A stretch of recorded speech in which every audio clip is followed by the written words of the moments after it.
Hello everyone, this is Zoot. I'm going to take you through the movement guide series here for Quake Live. Last time we were looking at circle jumping, and now we're going to be looking at strafe jumping. Going to get ourselves straight into game so we can have a look at what's up. Last time we had a look with ground acceleration plus air acceleration to help us get from, well, the beginning to the first pad. Now we're going to try and combine all of this and get to the very end. Things to take note of is when we are facing left to the effective direction we want to go, which is obviously straight forward. Left, you want to press forward plus left. And right, when we're facing right, we want to press forward plus right.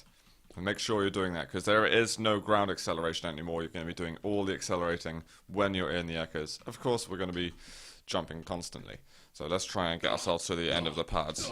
Alright, so first jump we managed to get about 500 UPS, and the second one we got about 600, or maybe just a tiny bit over. And after that you maybe find that the speed increments are getting a little bit slower, and that's because it's actually harder to find that sweet spot where the acceleration is going considerably faster. But one major thing to note is if you are doing these strafe pads, you find that it's going to be a little bit less relevant when you're actually in a proper game, because you don't have this much space to do straight line strafing. But when you are doing these pads, you want to make sure the faster you're going, the wider you're making these turns with your mouse. So 500 UPS, the first jump, it's not much. You're facing this far on the left of your general direction at the beginning. And maybe when you strafe back to go to 600 UPS, you'll be facing there. But when you're going 800, 900 UPS, you might be facing this direction. It's actually a fair difference. And this is where the acceleration spots start being a little bit more noticeable. And then of course when you're doing that speed, you want to be facing the same kind of angle on the right as well when you're pressing forward and right. Then if you ever manage to get over 1000 UPS, you'll start finding you'll make sharper and sharper turns to try and control that speed on these VQL physics. So let's have a look at the kind of different starts that you can get. Sometimes you'll find that you just want to start and you go straight over to the right so that you can land onto the second pad. You find that maybe more experienced strafers, they're going to be making their effective angle is going to be this on the first jump, and then on the second jump they're going to be wanting to go forward. So let's have a look at how that looks. You'll be looking there, and then you move on to the second pad. So you're actually still facing left by the time you get there.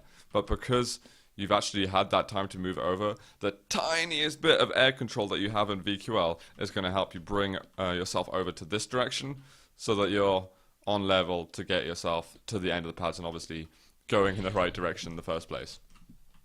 And then what you have some people do, let's just see if I can explain this while I'm actually jumping itself, is that some people like to go 2 jumps at a time facing one direction.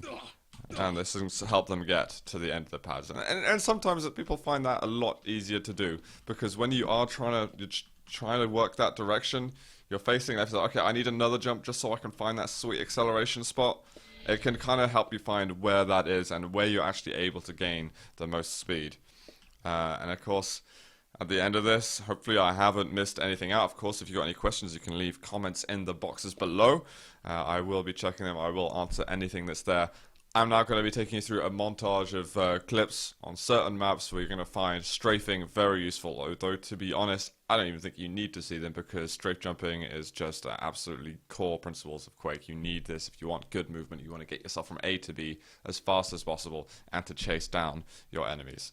Thanks guys for watching. Next time we're going to be looking at half-beat strafing to see if you guys can actually shave off seconds on any of your times, or just get on over these strafe pads maybe a little bit easier than you'd be able to with this full beat strafing that I've been showing you just now.